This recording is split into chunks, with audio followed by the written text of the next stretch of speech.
بسم اللہ الرحمن الرحیم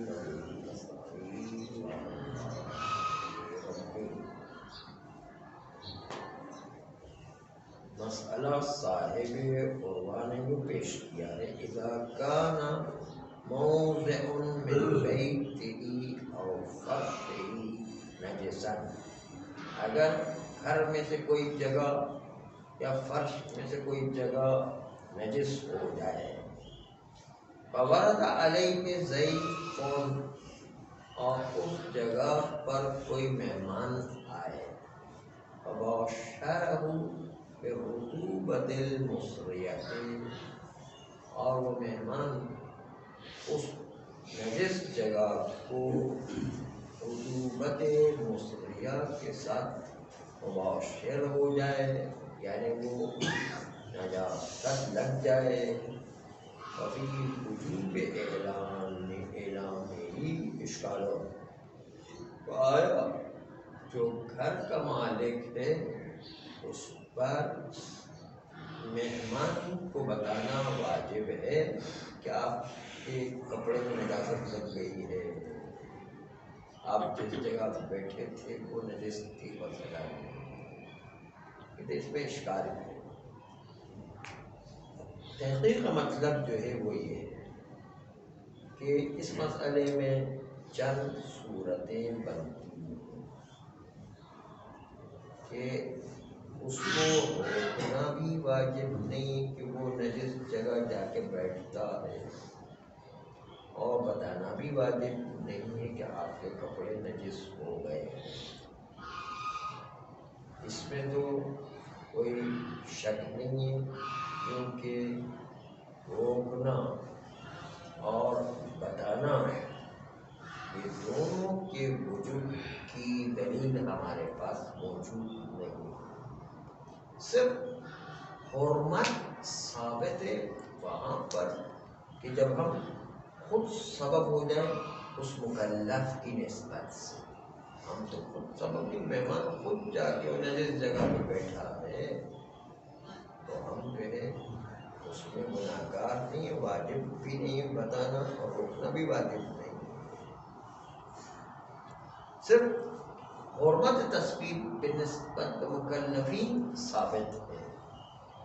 اس قانون کی بنیاد پر حکم دائم مدار تسبیب ہے کہ ہم سبب بنتے ہیں یا ہم سبب نہیں بنتے۔ اگر ہم سبب بنتے ہیں اس کو مہمان کو اسی نجس جگہ پر لے جا کر بٹھا دیتے ہیں، پھر ہم سبب بننے کی صورت میں ہمیں بتانا لازم ہے، لیکن وہ خود سے جا کے بیٹھ جاتا ہے تو ہماری ذمہ داری کو پھر بتانے کی۔ البتہ اس کے لیے مختلف موارد ہیں، آئیے قانون یہی ہے کہ سبب بنتے ہیں کہ سبب نہیں بنتے، اس کو آپ مثال میں ملاحظہ فرمائیں۔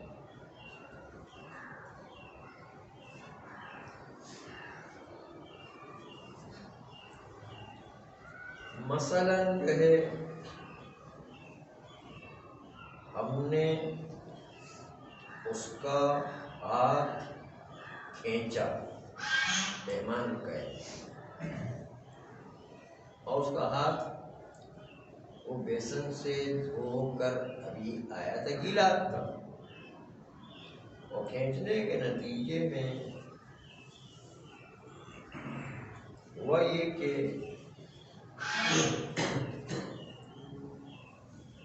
اس کا ہاتھ جا کر دیوار نجس پر اتفاقی طور پر لگ گیا، یہاں پر اس کے ہاتھ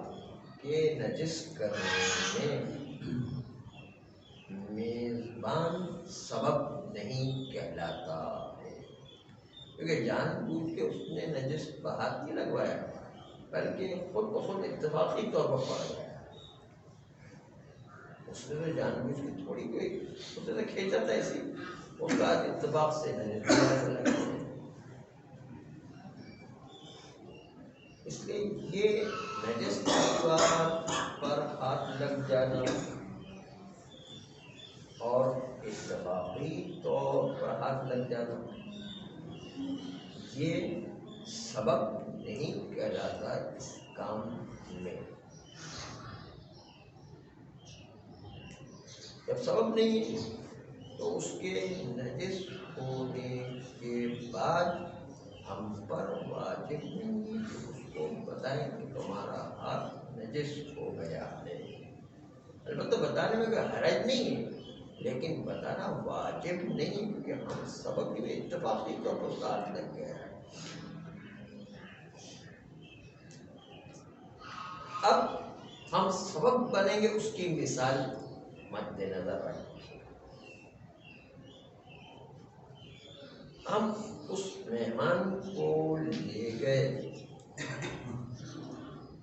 اس بیسن پر جس سے وہ اپنے آپ کو ریفریش کرتا ہے یعنی تازہ دم کرتا ہے اپنا ہاتھ منہ دھو کر کے ذرا تازگی پیدا کرتا ہے.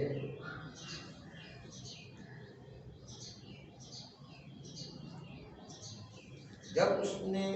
اپنے ہاتھ منہ دھو لیے تازگی پیدا کرنے کے لیے ہم اس کو نجس تولیہ دیتے ہیں پہنچنے کے لیے. تو ہم خود اس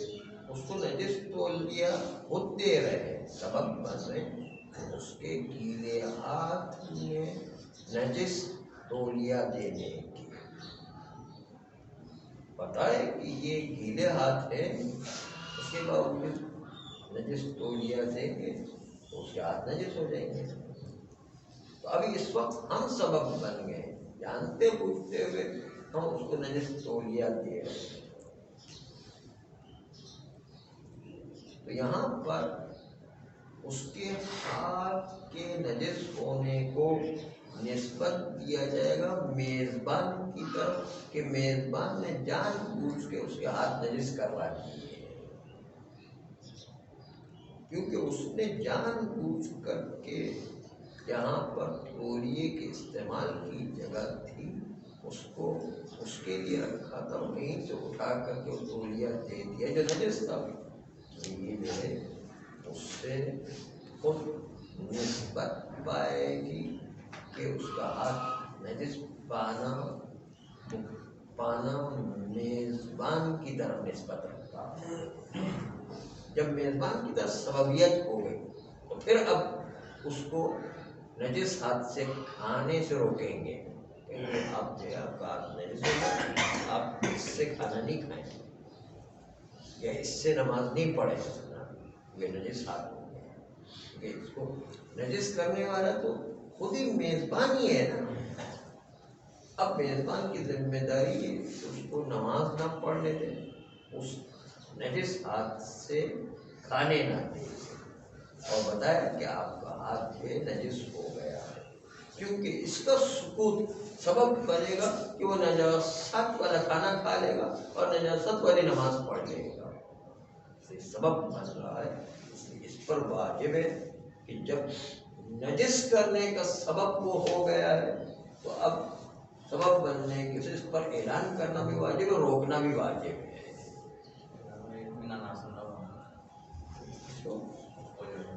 اس کی مرضی ہم نے تو بتا دیا اس کی مرضی اگر اس کو اتنا ہوتا ہے تو ٹھیک ہے نہیں تو کوئی بات. ہمارا کام تو بتانا باقی اس کی مرضی مانے نہیں مانے اس کو یقین آتا ہے نہیں آتا ہے اس کی مرضی نہیں. وہ پھر بتا دیا پھر ذمہ داری ختم ہم نے تو بتا دیا ہم نہیں مانتے اس کی مرضی. وہ کہتا نہیں بھائی میرا ہاتھ پہ نجس نہیں ہوا ٹھیک ہے آپ کی مرضی ہے. وہ کہ اتنا بہترین صاف ستھرا تولیہ تھا اس میں کیسے نجس ہو سکتا ہے مثلا مثال نہیں مانتا ہے اس کی مرضی. استعمال کرے اور نماز اگر اس کو پتہ نہیں ہے یعنی جہل اور اس کو شک بھی ہے مساوی طہارت جاری کرنے سے اس کی نماز بھی صحیح ہے. تو یہاں پر آپ نے بلایا تھا کہ خلاصہ یہ کہ تسبیب سبب بنتا ہے کہ انسان کے لیے وہ ساری ذمہ داریاں ادا کرنا پڑتی ہے، روکنے کی اور اعلان کرنے کی، ورنہ پھر آواز تباہی آگے کے نہیں مہنگان آہوت، اگر کہ آہوت یہ کہ انسان جہاں پر ذمہ داری نہیں بھی بنتی ہے تو وہاں پر بتا دیں تو کوئی حرج نہیں۔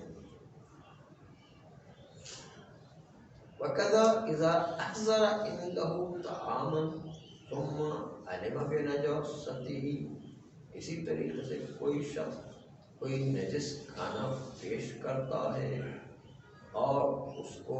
علم ہو جائے اس کی نجاست کا، اس کے لیے وہاں پر اس نجس کھانے کو چھوڑنا ہے، اور مہمان کو بھی پتہ چل جائے کہ مہمان کو چھوڑنا ہے، میزبان کو پتہ چل جائے، کیونکہ کھانا پیش کرنے والا وہ ہے۔ اگر پتہ چل جائے کہ کھانا نجس ہے تو میزبان کو بھی واجب ہے کہ بتائے کہ بھائی کھانا نجس ہو گیا ہے، آپ نہ کھائیں اس کو، کیونکہ کھانا پیش وہ کر رہا، سبب وہ بن رہا ہے نجس کھانے کا، اس لیے یہاں پر وہ بھی حرام ہو جائے گا، اور اس کو روکنا بھی واجب ہے، بتانا واجب ہے۔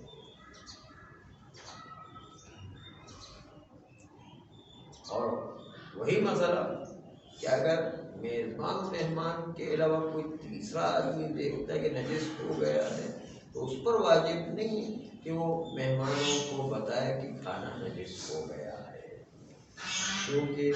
وہ پیش کرنے کا کام نہیں کر رہا ہے، پیش تو میزبان کر رہا ہے۔ تو درمیان میں خالی بس علم آ جانا سبب نہیں بنتا کہ واجب ہو جائے اعلان کرنا، خالی علم سبب نہیں، سبب بن جائے علم کے بعد تو پھر ذمہ داری بنتی ہے، ورنہ ذمہ داری نہیں بنتی ہے۔ صلی اللہ